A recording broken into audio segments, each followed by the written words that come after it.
But yeah, we got to lift up this banner that Isaiah was talking about, man. We got to bring this out because the world only knows wickedness. We're in the land of darkness. We are in a world full of darkness. That's chaos. There's no law, right? So we've been called to be evangelists on the street corner, as Timothy said. We've been called to raise the banner that Isaiah said, right? So let's go to Isaiah again in chapter 58. Let's see what Isaiah 58 says. Isaiah 58:1. This is the book of Isaiah, chapter 58 and verse number 1. Bring it out. Cry aloud, spare not. He said, cry aloud, spare not. This is why we got a microphone and speakers. That's right. This is why the brother is rebuking brothers that's walking 10, 20 feet down the street. Cry aloud, spare not. It don't matter if you're young or old. We gonna bring it out and rebuke you. That's right. That's our goal. We're out here to correct the lost sheep. You see this staff? It's for correction. We're correcting the lost sheep because everybody want to do what they want to do. Women want to do what they want to do. Give me 2 Timothy 2 and 22. 2 Timothy 2 and 22. Somebody give me 2 Corinthians 13 and 5. This is the book of 2 Timothy, chapter 2 and verse 22. Bring it out. Flee also useful lust. He said, flee what? Also useful lust. Read. But follow righteousness. But follow what? Righteousness. Faith, charity, peace with them that call on the Lord out of a pure heart. Come. He said, hey look, flee useful lust. What is youthful lust? What is lust? Lust is something that you desire.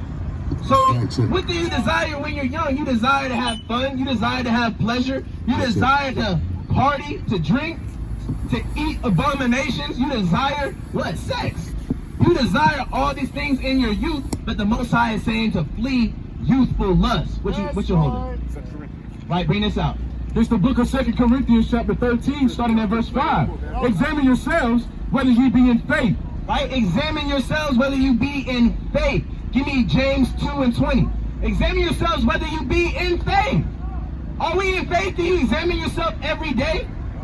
You look at yourself in the mirror every day, but do you examine yourself every day? Keep reading it. Examine yourselves whether ye be in faith. Prove your own selves. Know ye not that your own selves how that Jesus Christ is in you, except ye be reprobate. Right. Prove your own selves. Stop trying to come over here and prove us wrong. Prove yourself. That's right. Stop trying to prove everything that's wicked is right, but prove yourself to be in the faith. Right? You got James 2 and 20? Read this out. The book of James, chapter 2 and verse 20. Bring it out. But wilt thou know, O vain man, that faith without works is dead? Faith without works is what? Is dead. Faith without works is dead. That's right. A lot of Christians, a lot of people like to say, I'm in the church, I got faith, I'm saved. Where are you saved from? Right. If I ask you what you saved from, you can't give me no answer. What are you saved from? Can faith save you? Give me, go up to, what you got? James 2 and 18. Right, bring James 2 and 18 out real quick. Yea, a man may say, thou hast faith, and I have works. Show me thy faith without thy works, and I will show thee my faith by my works. Right, we gonna show you our faith by coming out here and evangelizing. That's right. We gonna show you our faith by keeping the law, statutes, and commandments. Put these fringes on. Right, putting fringes on, the little things. Act of faith, right. We're gonna be weaned from the milk and show you the milk. Right? Hey, look, go up to 14. Go to verse 14. Verse 14. What doth it profit, my brethren, though a man say he hath faith and have not works? Can faith save him? He said, can faith save him? Everybody just, I got faith, I got faith, I got faith. But can faith save you? No, you need works. You need both. He said he deals with a just weight. His bag is a just weight. He's not teeter-tottering in the ocean, all right? When he's on the boat, everything is calm. Everything is balanced, right? Read this. This is the book of Romans chapter 3 and verse 31. Do we then make void the law through faith? God forbid. Yea, we establish the law. Right, we established the law. We don't come out here and say that, oh, Jesus came and died for our sins so we don't have to do them. No, we established the law. We say, hey, look, he gave us another chance. We better get it right. We better get it right before he come back. Right? All this wickedness. All of this wickedness. Right? Give me 1 Thessalonians 4 and 4. We living in a time because the brother rebuked some old men looking at the backs of these young women. So we gotta rebuke our brothers and sisters to give them a righteous mind, right? Bring your precept out. This is Romans 2:13. For not the hearers of the law are just before God, but the doers of the law shall be justified. Not the hearers, but the doers. People walk up and down all day. Yeah, I hear y'all. Yeah, I know. I already know. I heard this before. Yeah, I heard about this. Yeah. Y'all right? A brother said, I hear what you're talking. You're making me almost want to come back, but I'm gonna keep going where I'm going. Not the hearers are just, but the doers. Right? You got that? 1 Thessalonians 4:4? Chapter 4 and verse 4?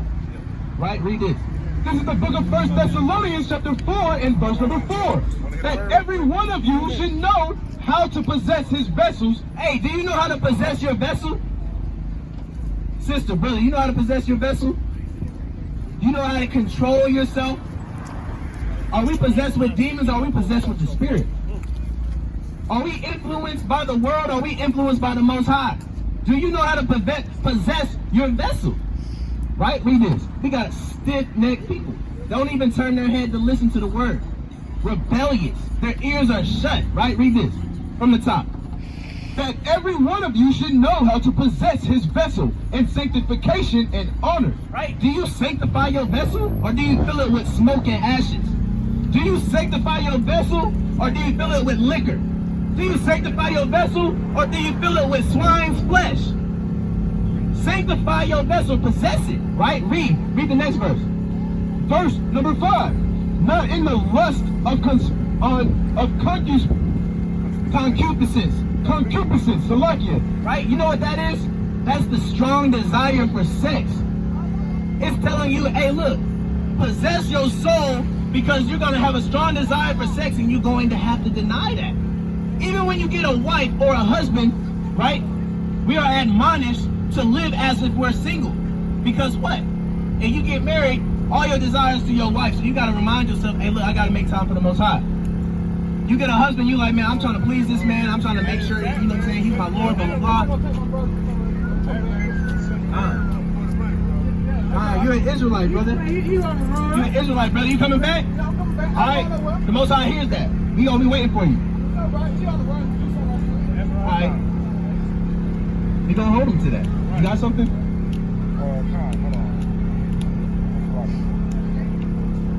All right.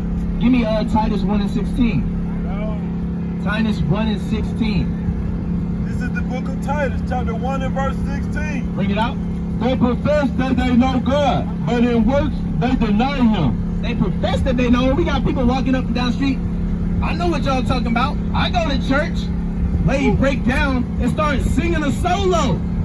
They think that going to church is singing a solo. Right. Singing a solo means that you going to church and you going to heaven? No, they proclaim that they know God, but what? Read that again.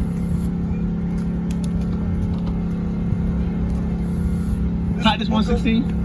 This is the book of This is the book of Titus, chapter 1 and verse 16. They profess that they know God, but in works they deny him. Hey, in their works, they deny him. They say it with their mouth, yeah, I know God. Yeah, I'm going to be in church on Sunday. But guess what? On Saturday night, what are they doing? So they're denying him with their works. That's right. They say actions speak louder than words, correct? That's right. Right? Bring your precept out. This is the book of Matthew chapter 15 and verse 14. Let them alone. They be blind leaders of the blind. And if the blind lead the blind, both shall fall into the ditch. If the blind lead the blind, both shall fall into the ditch. You know who the blind leading the blind is? It's these fake pastors. These mega church pastors making all this money, leading people into a ditch. Give me Jeremiah 23 and 1. These fake pastors. The Most High is not dealing with fake pastors, right? And we all used to, kind of, I can admit to myself, I used to, kind of look up to pastors. Until we see the contradiction that these pastors are constantly in. They're constantly turning young men gay. They're constantly touching little boys. They're constantly stealing money. Every single time you look around, there's something about a pastor. Why do we have so many churches on the same street? If they're all preaching the same thing, Why are there so many churches on the same street? You know why? Because it's a business. Just like Burger King is on the same street as McDonald's and Chick-fil-A, we got a church of Baptists, a church of the First Church, the AME Church. All of that is on the same street because they're businesses making money, filthy lucre.